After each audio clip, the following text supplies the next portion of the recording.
Hello everyone, welcome back to the channel. I hope आप सब बहुत अच्छे होंगे। Welcome to another video. So in this video I am going to share with you all few days in my life. As you all know that currently I am preparing for EPFO and my interview preparation. And interview का मतलब अभी mains का result आया नहीं है। बहुत पूछ रहे थे आप में से कि आया है कि नहीं आया। अभी नहीं आया result, but the point is कि रिज़ल्ट आते ही बहुत कम टाइम मिलता है इंटरव्यू के लिए, तो इसलिए पहले से ही प्रिपेयर्ड रहना पड़ता है। अब रिज़ल्ट जैसा भी होगा वो भगवान के हाथ, बट खुद से तो प्रिपरेशन रखनी ही पड़ेगी ना। तो वो मेरा पॉइंट है। साथ में मैं अभी EPFO का कर रही हूँ। और एक ना मेरे को बहुत कमेंट्स आते हैं कि आप EPFO के लिए कौन सी चीज़ कहाँ से कर रहे हो, कभी करंट अफेयर्स के लिए, कभी हर एक चीज़ के लिए। तो मैं आपको इस वीडियो में ना थोड़ा बता देती हूँ कि मैं किस तरह से कर रही हूँ EPFO को। सबसे पहले मैंने अपने एग्ज़ाम को डिवाइड किया है कि मेरे को 5 चीज़ें लेकर चलनी है। 5 चीज़ें क्या क्या है? सबसे पहले करंट अफेयर्स, उसके बाद मैं लेती हूँ सेक्शन इंग्लिश एंड मैथ्स का, third section is GS, fourth section is EPFO specific topics जैसे industrial relations, labour laws, accounting, ये सब मैं चीज़ें इसी में लाती हूँ। And fourth is practice. Mock practice is very important. तो इस वीडियो में मैं आपको बताऊँगी भी, मैंने एक मॉक प्रैक्टिस भी किया था, वो मैंने कहाँ से किया था और उसको आप भी दे सकते हो, कैसे दे सकते हो वो मैं आगे बताऊँगी। तो सबसे पहले यहाँ पे मेरा ये लेक्चर अभी मैंने इतना ही देखा था 2 घंटे का। उसके बाद फिर मेरे को बहुत तेज़ भूख लगी थी, तो मैं ब्रेकफास्ट करने चले गई थी, जिसमें मैंने एज़ यूजुअल पोहा एंड साथ में कर्ड लिया था। एंड साथ में आई थिंक मैं कुछ न्यूज़ सुन रही थी। तो मैं क्या कर रही थी ना, मेरे को जैसे आपको पता है मैं वेंटेज सुनती हूँ और मेरे को 2-3 चीज़ें सुननी होती हैं, तो उसको मैंने वहाँ लगाकर मैं खुद बेड पर जाकर लेट गई। तो उससे क्या हुआ कि मैं न्यूज़ सुन भी रही थी, साथ में मेरी थोड़ी सी रेस्ट भी हो गई। जैसे हम ज़्यादा देर बैठते हैं ना, तो ऐसे लगता है एग्जॉस्टिंग फील होता है, ऐसा लगता है हम थक गए, कब से बैठे हैं। बट जब आप ऐसे आराम से बैठते हो ना, तो फिर रिलैक्सिंग भी हो जाता है, आपकी न्यूज़ भी सुन ली। तो इसलिए ना अपने काम को थोड़ा ईजी बनाना चाहिए। तो अभी यहाँ पे रात को ना मैं एक दे रही हूँ मॉक, और मैं ये मॉक दे रही हूँ ऑलिव बोर्ड पे। Every Friday olive board is conducting UPSC EPFO mini मॉक्स, जो कि फ्राइडे को आएंगे एंड फ्राइडे से लेकर संडे तक अवेलेबल रहेंगे। आप उस विंडो के बीच में कभी भी एग्ज़ाम दे सकते हो। संडे को जब टाइम लिमिट ख़त्म हो जाएगी, उसके बाद आपकी ऑल इंडिया रैंकिंग, पूरे प्रॉपर सॉल्यूशंस आपके पास आ जाएंगे, तो आप देख सकते हो कि आप कहाँ पर स्टैंड करते हो। मैं अभी यहाँ पे वही रजिस्टर कर रही थी। करना कुछ भी नहीं है, बस कंटिन्यू विद गूगल आप कर सकते हो, या फिर ईमेल डालकर। लिंक मैं दे दूँगी डिस्क्रिप्शन बॉक्स में एंड कमेंट बॉक्स में। आपको बस लिंक पे क्लिक करना है एंड देन रजिस्टर करना है। वहाँ पे ऐसे इंटरफेस खुल जाएगा। एंड ऑलिव बोर्ड ना सिर्फ UPSC EPFO के लिए ही नहीं है, UPSC के लिए भी है एंड बाकी बहुत से एग्जाम्स के लिए है। तो आप देख सकते हो, काफ़ी सही लगा मुझे। तो मैंने यहाँ पे स्टार्ट किया टेक टेस्ट। यहाँ पे ये वीडियो आएगी, this is just an add, वो आप स्किप करके उसके बाद आपके पास सीधा खुल जाएगा एग्ज़ाम का इंटरफेस, जहाँ पे प्रॉपरली लिखा होगा कि टोटल 60 क्वेश्चंस हैं, 150 मार्क्स के, एंड हर एक क्वेश्चन 2.5 मार्क्स का, एंड नेगेटिव मार्किंग भी है। तो उसके बाद मैंने मॉक टेस्ट देना स्टार्ट किया। हमारे साथ होता क्या है ना कि हम हमेशा ये सोचते हैं कि हमारी प्रिपरेशन एक बार ख़त्म हो जाएगी फिर हम मॉक्स देंगे, बट ना प्रिपरेशन कभी ख़त्म होती ही नहीं है। आपको ना अपने आप को रेगुलरली टेस्ट करते रहना चाहिए। प्लस आप टेस्ट करके ही पता चलता है कि क्या चीज़ें हम रिटेन कर पा रहे हैं, कौन सी चीज़ों पे और ज़्यादा वर्क करना है। तो मैंने यहाँ पे किया। अभी फ़िलहाल के लिए मैंने अकाउंटेंसी वगैरह तो कुछ भी पढ़ी नहीं हुई है, एंड लेकिन फिर भी मैंने मॉक अटेम्प्ट किया। लिंक मैं दे दूँगी डिस्क्रिप्शन बॉक्स में, आपको जाकर क्लिक करना है। एंड मैं आपको बोलूँगी कि फ्राइडे है आज से लेकर संडे तक ये अटेम्प्ट ज़रूर करो। जो भी EPFO की प्रिपरेशन करें, आपको बहुत हेल्प होगी। अच्छे लेवल के क्वेश्चन थे एंड प्रैक्टिस हो जाती है। तो ये हो गया हमारा मॉक टेस्ट का, जो मैंने आपको 5 पिलर्स बताए थे कि जो मैं लेकर चल रही हूँ। उसमें से पहला था मॉक्स देने का, तो मैं ऑलिव बोर्ड पे दे रही हूँ। सेकेंडली करंट अफेयर्स के लिए आपने पूछा था, तो करंट अफेयर्स के लिए ना मैं विजन मैगजीन ही फॉलो करूँगी, क्योंकि मैं बाकी सब एग्ज़ाम्स के लिए भी वही फॉलो करती थी। विजन में सब चीज़ें कवर्ड होती हैं, बट आपको एग्ज़ाम्स के अनुसार उन चीज़ों को सेलेक्टिवली पढ़ना पड़ता है, तो मैं वो चीज़ें देखूँगी। उसके बाद आते हैं हम GS पे। तो GS में मैं अपने UPSC के नोट्स को यूज़ करूँगी, साथ ही साथ जैसे फ्रीली अवेलेबल होते हैं तो वो करूँगी। बट मेन मेरा यही रहेगा कि मेरे जो UPSC के ऑलरेडी प्रिपेयर्ड नोट्स हैं, मैं उन्हीं को फॉलो करूँगी। कोई फ़न नहीं रहता न्यू चीज़ें बार बार पढ़ने का। तो यहाँ पे मैंने मॉक टेस्ट दे लिया था। मेरे को 8 क्वेश्चन मैंने नॉट आंसर रखे थे, बाकी मैंने अटेम्प्ट भी किए थे। कुछ नहीं भी आते थे, बट उनको मैंने ऐसे गेस वर्क से कर लिया। मतलब मॉक टेस्ट में ना आप अपनी चीज़ों को प्रैक्टिस कर सकते हो कि क्या आपका गेस वर्क सही जा रहा है, क्या आपकी इंट्यूशन सही जा रही है। तो आप ये चीज़ें देख सकते हो। तो देख सकते हो आप, मेरे ऐसे काफ़ी क्वेश्चन गलत भी थे, काफ़ी प्रैक्टिस की ज़रूरत है। तो मेरा स्कोर था 80, लेकिन अभी जो ऑल इंडिया रैंकिंग आएगी वो आएगी मेरी संडे को, तो वो मैं तब देखूँगी, तब बताऊँगी आपको। तो फिर काफ़ी रात हो गई थी, मतलब 3:30 तो हो ही रहे थे। मेरे को इतनी नींद आ रही थी, तो फिर बस मैं मॉक देकर फिर मैं सो गई।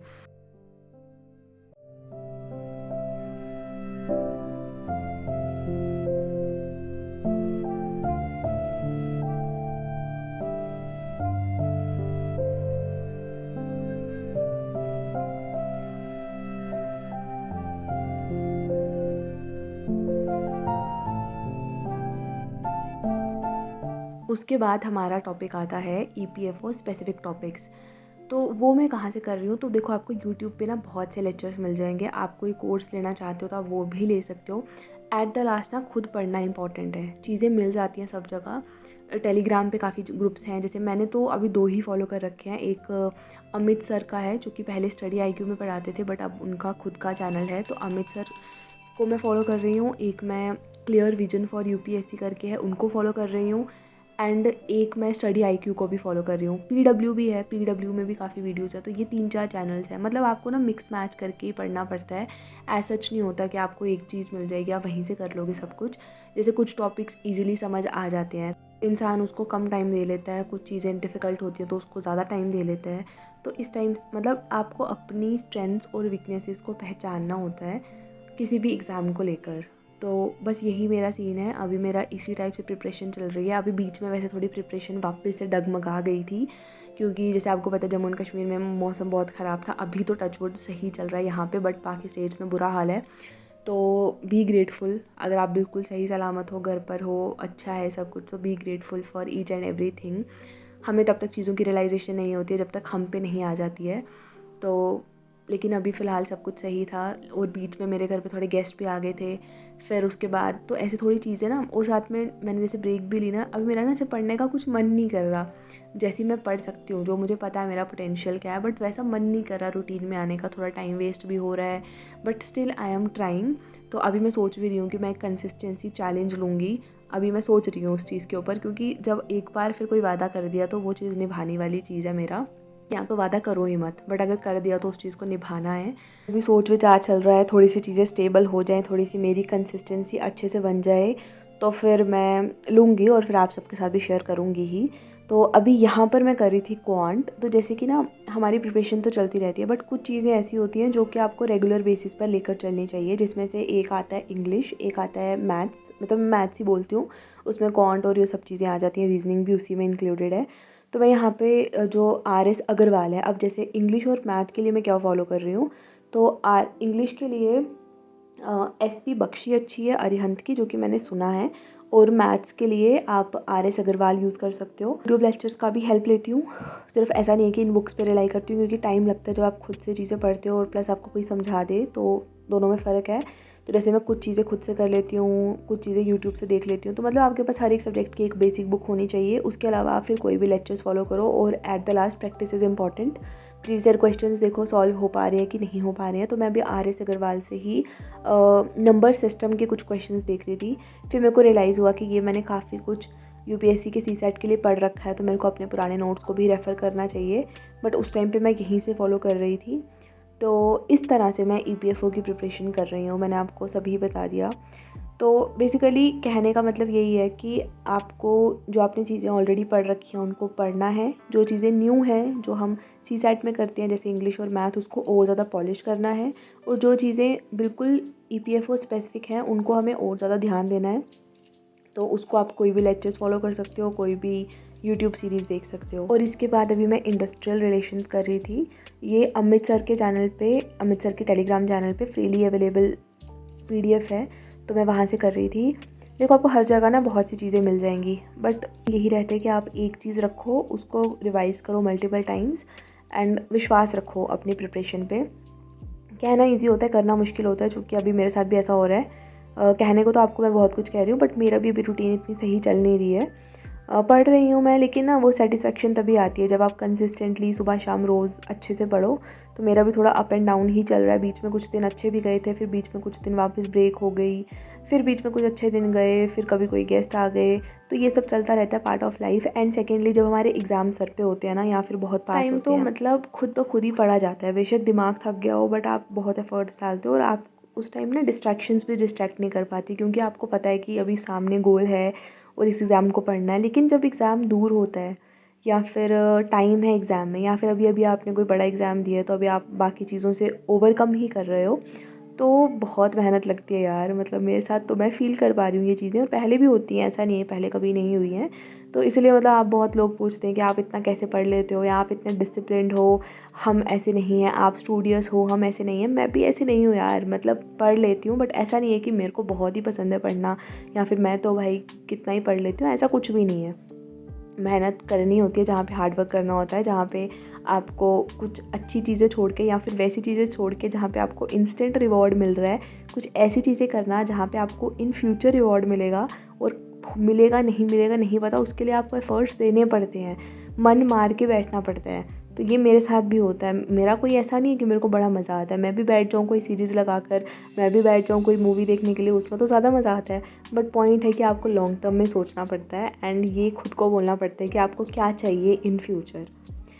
तो बस फिर मैंने अपनी थोड़ी बहुत पढ़ाई की, और मेरे को ना आज अपनी थोड़ी तबीयत ख़राब लग रही थी, तो मैंने रात को बहुत सिंपल से दाल में से खिचड़ी टाइप खाई थी। एंड फिर मेरे को याद आया कि आज तो संडे है और मेरा रिज़ल्ट आ गया होगा, तो मैंने वापस से लॉगिन किया और मैंने अपना स्कोर देखा और अपनी परसेंटाइल देखी, तो और सॉल्यूशंस भी आ गए। तो मैं इस टेस्ट को अभी एनालाइज़ भी करूँगी। मेरी परसेंटाइल थी 95.7 एंड साथ ही साथ यहाँ पे ये भी आ जाता है कि हाईएस्ट स्कोर कितना था। तो हाईएस्ट स्कोर 118 था, मेरा सिर्फ 80 था। तो उससे पता चल जाता है कि हम कितना पीछे हैं, अभी कितनी मेहनत करनी है। तो always remember that mock test ये नहीं कहते कि आपके फाइनल में भी इतने मार्क्स आएंगे, they are just to practice. जितना प्रैक्टिस करोगे उतना ज़्यादा आप बेटर कर पाओगे अपने फाइनल एग्ज़ाम्स में। तो इस तरह से पूरी डिस्क्रिप्शन आ गई, पूरे सॉल्यूशंस आ गए। तो आप लोग भी ज़रूर देना, आज फ्राइडे है तो आज ये टेस्ट आएगा, link is given in the description box, check it out. तो बस फिर मैंने अपना ये देखा एंड इस तरह से मेरा कुछ ये वीक रहा था। So that's it for the video. मिलेंगे फिर किसी दिन किसी और वीडियो के साथ। Till then take care and just give your best. Bye bye. आँखों में कई ख्वाब, दिल में कई हसरतें बाकी हैं, मैं कैसे थक जाऊँ, अभी कई मंजिलें बाकी हैं। कहाँ कुछ आसान है, राह में कई मुश्किलें बाकी हैं, कैसे छोड़ दूँ अधूरे ये सफ़र, मेरी कहानी के अभी कई पन्ने बाकी हैं।